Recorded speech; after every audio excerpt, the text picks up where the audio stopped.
You're just too good to be true. Can't take my eyes off of you. You'd be like heaven to touch. I wanna hold you so much. At long last, love has arrived. 제3의 개항이라고 얘기할 수 있는 부분이 바로 글로벌 탑10 시티 인천입니다.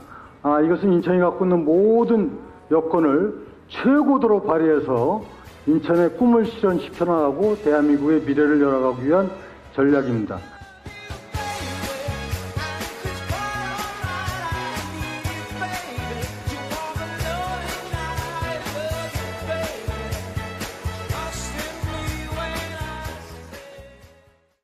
시청자 여러분 안녕하십니까?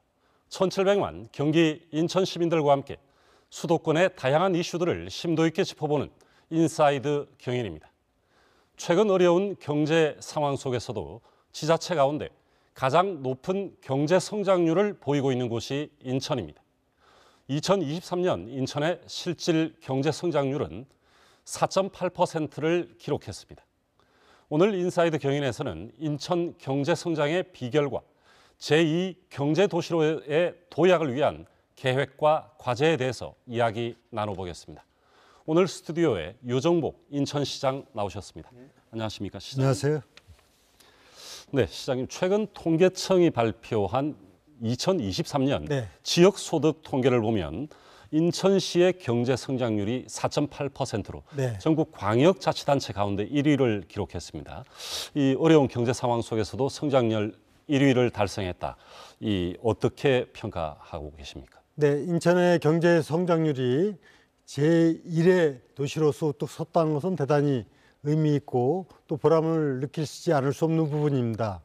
경제 성장률은 말씀하시다시피 이것이 모든 생산, 소비, 유통 그리고 경제 활동의 종합적인 지표인데 이 2년 연속 대한민국 제1의 경제 성장률을 기록했고 이것은 인천이 갖고 있는 잠재적 경쟁력뿐만이 아니라 또 앞으로 발전해 갈 수 있는 경제 여건, 토양을 보여주는 부분이고 또 그만큼 활발하게 경제 활동이 이루어지고 있는 일이다. 그 생각돼서 인천의 희망이기도 한 아주 바람직한 지표다 생각합니다. 이 통계를 보면 제조업과 건설업 부분에서 이 성장률이 다른 지역보다 늘었더라고요.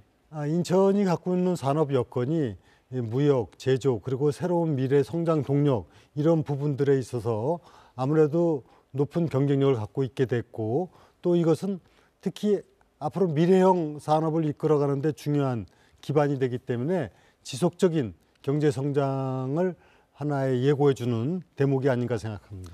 네, 그래도 총 생산 규모를 보면 경기도가 594조, 그리고 서울이 548조로 역시 크긴 큽니다. 그래도 인천이 117조 원으로 부산 규모, 부산은 114조 원인데 부산은 조금 앞질렀어요.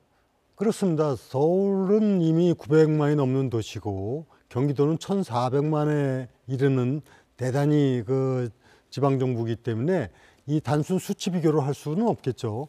우리는 도시 간 비교를 볼 때 부산이 우리보다 25만 인구가 많지만은 경제 규모가 인천이 앞섰다는 것은 대단히 그 인천의 경제적 지표를 나타내는 중요한 하나의 상황이고 이것이 도시 간 경쟁에서 인천이 월등하게 경쟁력을 갖고 있다는 것을 보여주는 하나의 지표라고 보면 될 것 같습니다. 네, 인천을 대한민국의 제2 경제도시로 완성하겠다라는 점을 강조하고 계신데 인천의 경제 발전을 위한 전략 어떻게 세우고 계십니까? 인천은 지금 갖고 있는 제조업에다가 또 물류 그리고 인천의 미래 성장 동력을 갖고 있는 새로운 분야들 예를 들면은 바이오라든가 반도체 그리고 UAM 수소 또 AI 로봇 이와 같은 신성장 동력을 하기에 적합한 인프라를 갖고 있습니다. 세계적인 국제공항, 항만 그리고 경제자유구역 이런 인프라를 토대로 해서 미래 성장 동력을 찾아나가는 한편 또 인천은 15개 산업단지가 있습니다. 이 산업단지에 있는 15,000여 기업들이 바로 제대로 제조업 기반을 좀 충실히 확대시켜 나가기 위한 전략. 여기에 이제 소상공인 자영업자들 이분들이 많이 지금 어렵습니다. 이 소상공인 자영업자 중소기업을 위한 지원책을 좀 더 강화시켜서 전체적으로 경제의 그 붐을, 소위 말해 성장 동력을 찾아가는 것이 바로 제2경제도시 인천이 가고자 하는 미래형이고, 특히 인천만이 갖고 있는 독특한 그 경제 인프라, 이거를 살려나간다 하는 것이 인천의 그 경제 발전 전략이다, 이렇게 말씀드릴 수 있습니다. 네, 시장님, 그리고 올해 업무 보고는 조금 특별하게 진행했다 이렇게 들었는데요. 시민들을 대상으로 시정 공유회를 개최해서 정책 성과를 직접 설명하시고 또 의견을 수렴하는 이런 소통의 시간을 가졌다라고 들었는데, 주로 어떤 내용들을 설명하셨습니까? 보통 이제 업무 보고하면 각 실국 부서별로 그 한 해의 업무에 대해서 보고하고 지침받고 하는 형태인데, 사실상 인천시의 경우는 이미 그런 부분에 대해서 시장이 많이 축지도 하고 있지만은, 시민들이 알고 있는 내용을 우리 시정에 접목시키고 또 시가 추진하고 있는 것을 시민들에게 알리고, 이런 차원에서 시민 공유 형태의 업무 보고를 받게 된 겁니다. 그래서 분야별로 경제 분야, 문화 분야, 또 복지 분야, 또 교통 해양 분야, 또 이제 글로벌 도시 분야, 이렇게 5개 분야로 나눠서 각 이해관계에 있는 전문가나 또 그 단체, 또 시민들과 함께 이런 시정 공유회장을 만들어서 이번에 업무 보고를 형태를 하다 보니까 시민들께서도 시정에 대해서 소상히 이해할 수 있는 기회가 되고, 또 시 입장에서도 그 시민들이 갖고 있는 생각의 일단을 다시 시정에 반영할 수 있는 이런 시간이 되고, 그래서 매우 유익한 시정 공유 시간이 됐고, 앞으로 인천시의 모든 정책은 시민과 함께 만들어가는 것이다 하는 토대 위에서 시정을 펴나가게 되는 하나의 일대 계기가 된 것 같습니다. 기존의 업무 보고보다 뭐 시간이 더 걸린다든지 어떤 뭐 그런 약간 시간이 더 많이 걸렸습니다. 왜냐하면은 단순하게 업무 보고할 때는 한 분야별로 30분이면 될 걸 시민들의 얘기를 듣고 또 토론하고 이렇게 하느라고 거의 한 분야별로 2시간 이상씩 그럼 뭐 한 걸렸습니다. 1박 2일 정도 하신 겁니까? 매일매일 하루에 한 분야씩 했기 때문에 네. 1박 2일은 아니고 한 5일에 걸쳐서 나눠서 했습니다. 네, 알겠습니다. 네, 인천시가 제2 경제도시 못지않게 또 글로벌 톱10 시티도 강조하고 계신데요. 이 글로벌 톱10 시티라는 게 구체적으로 어떤 건지, 또 관련해서 어떤 사업을 준비하고 계십니까? 네, 뭐 조금 전에도 말씀드렸지만 인천이 이제 대한민국 제2의 경제도시가 되었을 뿐만이 아니라 인천만이 갖고 있는 특별한 경제 기반이 있습니다. 그것은 세계적인 국제공항이 있고 항만이 있고 대한민국을 대표하는 경제자유구역이 있습니다. 그리고 각종 국제기구가 들어와 있고 제동포청이 위치하고 있고, 이런 인프라를 최대한 살려서 대한민국의 미래를 열어갈 수 있는 성장 동력들을 만들어간다. 이런 틀에서 이미 국내 도시와의 경쟁을 뛰어넘어서 세계적인 도시와의 경쟁 체제로 접어들었다, 이렇게 판단하는 것이고요. 이를 위해서 인천의 경제자유구역을 지금 영종 중심으로 되어 있는 공항경제권을 강한 남단까지 확대시켜 나가고, 기존의 송도 또 영종뿐만이 아니라 원도심이 갖고 있는 제조업 부분의 일반 경제 산업 부분을 모두 함께 어우르는 이런 경제 클러스터를 구성을 해서 대한민국의 경제를 일으키는 중심적인 도시, 그것이 바로 글로벌 탑10 시티를 향하는 인천의 전략이다, 이렇게 이해하시면 될 것 같습니다. 네, 알겠습니다. 인천에 또 다른 그 큰 현안이 있는데요. 바로 이 수도권 매립지 문제인데, 이 인천시가 어떤 종료 시점을 두고도 이 논란이 많은 걸로 알고 있는데, 현재 상황에서 이 대책이 어떻게 진행되고 있는 겁니까? 네, 인천에 있는 수도권 매립지를 종료하고 다른 대체 매립지를 조성하기 위한 것은 인천, 서울, 경기, 환경부가 합의한 사항입니다. 이렇게 하기 위해서는 대체 매립지 선정을 추진해야 되는데 3차 공모까지 사실 공모에 응하는 곳이 없었던 것이 사실이고, 이번에 4차 공모를 하면서 조금 다른 방식으로 접근을 하고 있습니다. 그래서 이 다른 방식에 접근되는 4차 공모에 최선을 다해서 이 공모에 참여하는 그런 지역도 사업자에 대해서 아주 특별한 인센티브를 줘가지고 4차 공모가 성공할 수 있도록 함으로써 수도권 매립지 문제를 해결하고 또 동시에 이제 정부에서는 직매립 금지라는 대원칙을 갖고 있기 때문에 소각로를 이거는 인천뿐만 아니라 서울, 경기 모두가 소각로를 확장시켜 나가면서 매립지 문제를 발전적으로 만들어갈 수 있다고 생각합니다. 네, 알겠습니다. 지금까지 글로벌 톱10 시티를 목표로 한 인천시의 경제발전 전략, 그리고 인천시의 현안들을 살펴봤습니다. 한편 인천은 관광도시로서도 주목을 받고 있습니다. 최근 인천의 원도심인 인천역을 중심으로 레트로 감성을 자아내는 관광 명소들이 인기를 끌고 있습니다. 인사이드 경인 취재진이 현장에 다녀왔습니다. 동영상 보시고 대담 이어가겠습니다. 인천역 바로 건너편에 자리 잡은 차이나타운. 붉은 대문으로 들어가면 작은 중국이 펼쳐집니다. 1883년 인천항 개항 직후 천국 조계지가 있던 곳입니다. 화교들이 고향의 전통 문화를 계승해 만든 사당도 이색적입니다. 주말이면 전국에서 관광객이 찾아옵니다. 서울 광진구에서 왔고요. 인천 차이나타운 얘기는 많이 듣고 지나가다가 봤는데 처음 와서 들어가 보니까 되게 이국적인 풍경이 많이 있고 작은 중국 같은 느낌이 드네요. 오늘 보니까 어땠어요? 중국 같았어. 중국 같아요? 네. 뭐가 좀 좋은 게 있었어요? 점심에 뭐 먹었어요? 오늘 점심 뭐 먹었어요? 짜장면? 네, 중국집에서 먹었어. 일단 볼 게 너무 많고 아이들도 일단 할 것도 많고 음식들도 맛있어서 좋아요.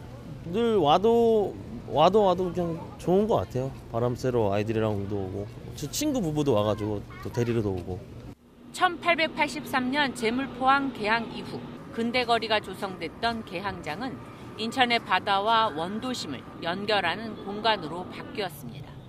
곡물 창고였던 곳을 지난해 상상 플랫폼이라는 이름의 현대적인 복합 문화 공간으로 만들었습니다. 생각보다 되게 큰 것 같아요. 넓고 탁 트이고 되게 좋은 것 같아요. 근대와 현대를 잇는 상상 플랫폼의 1층에는 전통 한지 공예 작품을 한눈에 볼 수 있는 공간이 마련됐습니다.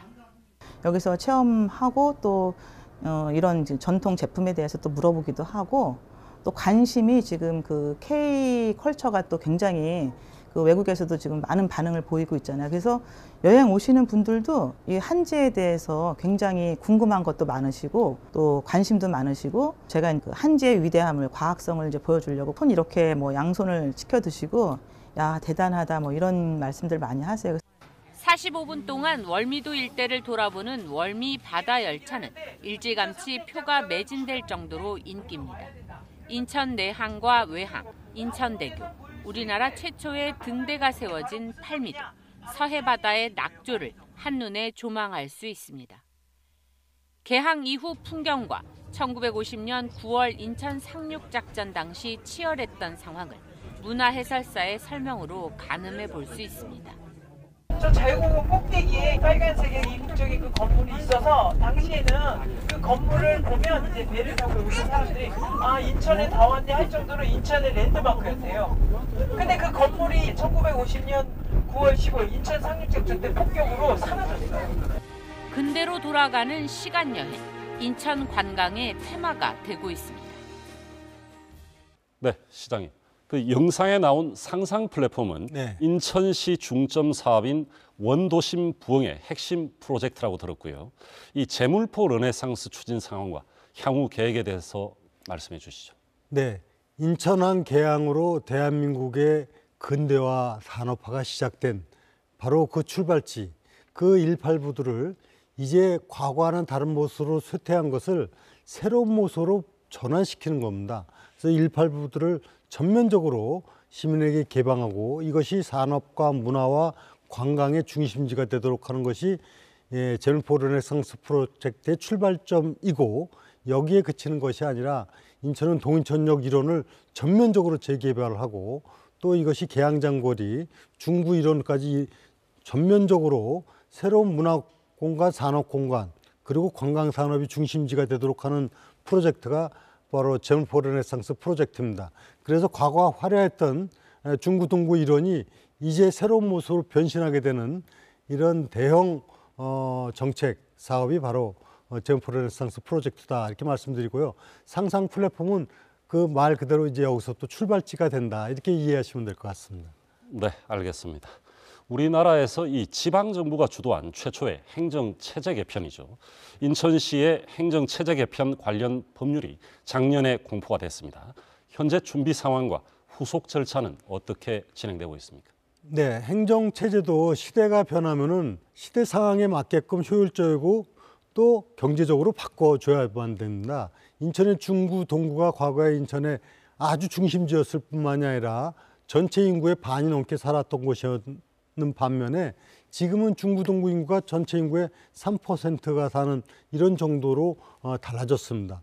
그래서 중동구를 통합해서 제물포구로 이번에 새롭게 행정체제 개편을 하는 것이고 또 영종구를 분구시키고 인구가 많은 서구를 검단구로 분구시키는 이 행정체제 개편을 통해서 인천이 이제 새롭게 시대에 맞게끔 거듭나게 되면은 시민의 편의성이 증대되고 또 이를 통해서 지역의 경쟁력이 높아지게 되고 또 이를 통해서 인천이 가고자 하는 큰 원도심 활성화 문제라든가 글로벌 탑10 시티에 가까워지는 이런 인천형 행정체제 개편인데 이 의미가 과거에 정부가 주도하는 행정체제 개편이었다면은 인천시가 주도하는 최초의 지방정부 주도형 행정체제 개편이고 이 지방행정체제는 바로 내년 7월 1일부터 시행이 됩니다.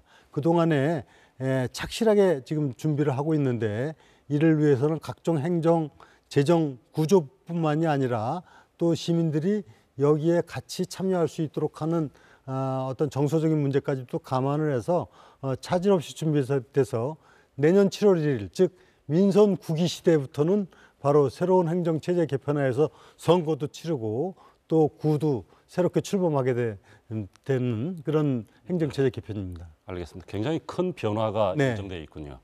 네, 그리고 인천 시민의 그 수건, 오랜 수건이라고 할 수 있는 인천 고등법원 신설이 지난해 말에 확정이 됐습니다.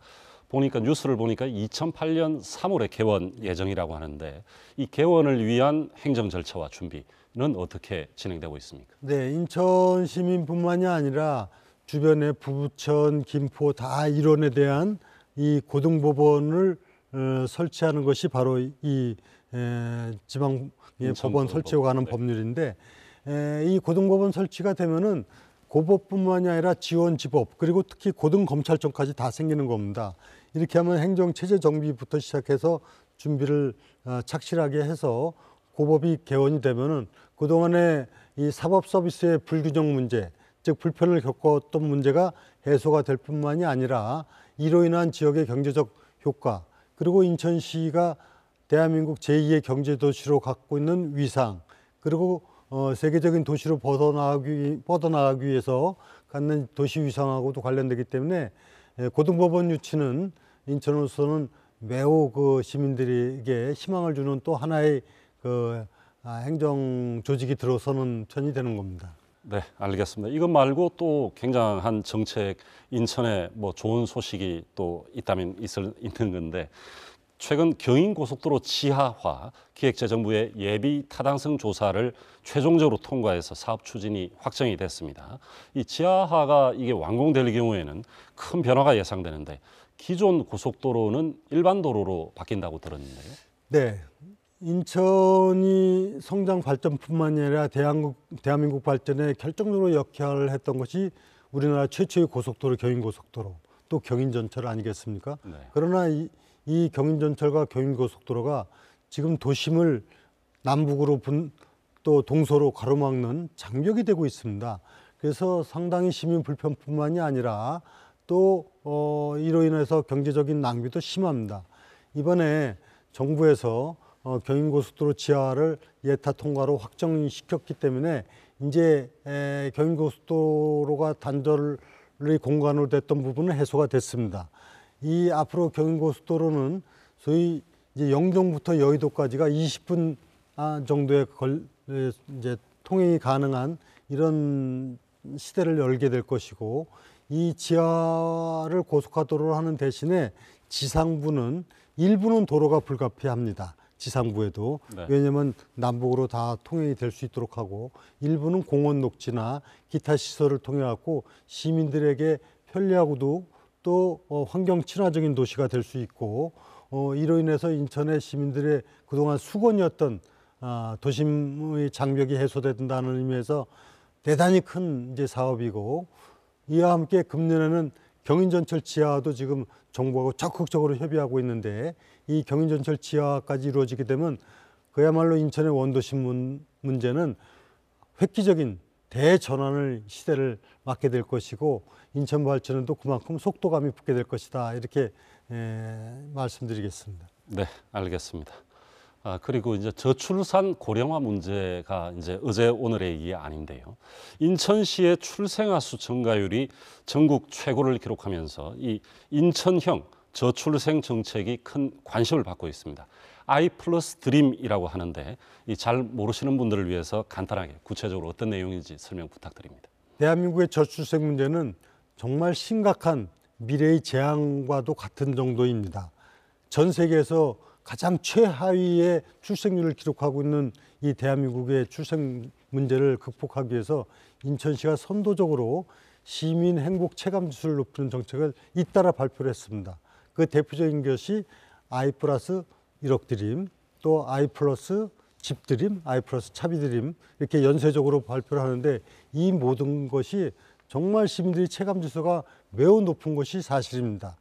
아이를 낳게 되면은 성장 전 단계 고3까지 1억을 지급하고, 또 아이를 갖기 위한 신혼부부들에게는 하루 1,000원, 월 3만 원의 주택을 공급해주고, 또 아이패스에다가 환급 비율을 50%, 70% 드리는 차비 드림 정책, 이런 정책을 통해서 지난해 1월부터 11월까지 인천의 출생아 수가 전년 대비 11.2%가 늘어났습니다. 예. 이것은 대한민국에서 압도적인 1위를 기록하고 있고, 대한민국의 문제를 극복해 나갈 뿐만이 아니라 여기에 아이 광역 패스, 또 아이 패스, 그리고 아이 바다 패스, 이 아이 시리즈가 계속되고 있는데요. 대표적으로 아이 바다 패스 하나만 좀 소개를 해드리면은, 인천 시민은 누구나가 금년도부터 인천의 저 백령도까지 모든 섬을 시내버스 요금 1,500원으로 갈 수 있도록 하는 제도입니다. 네. 정말 획기적인 정책인데요. 이렇게 함으로 인해서 인천 시민들은 이 인천에 있는 168개의 섬, 특히 40개 유인도서를 보물섬으로 만들어가기 위한 프로젝트가 추진되고, 또 도서지역의 균형 발전이 이루어지게 되는데, 이 정책을 추진하는데 사실상 예산은 금년도 예산이 추가적으로 반영된 게 24억입니다. 인천시에서 버스 준공영제, 즉 시민들이 1,500원을 내고 다니는 버스 요금에는 사실상 시 예산 2,500억이 들어가 있습니다. 네. 이거의 100분의 1도 안 되는 24억으로 인천 시민 모두가 도서지역을 버스 요금으로 가는 획기적인 정책을 이번에 발표를 했고, 물론 다른 시도 지역 주민들도 70%를 할인해 줍니다. 이렇게 해서 도서지역이 활성화되고 대한민국의 균형 발전이 이루어지고, 이것이 또한 새로운 해양문화, 도서문화를 발전시키는 계기가 될 것으로 확신을 합니다. 그렇다면 인천의 경우에는 도서를 방문하는 것이 사실상 교통비용 없이 자유롭게 왕래가 가능해졌다, 이렇게 봐도 되는 겁니까? 1,500원으로 네.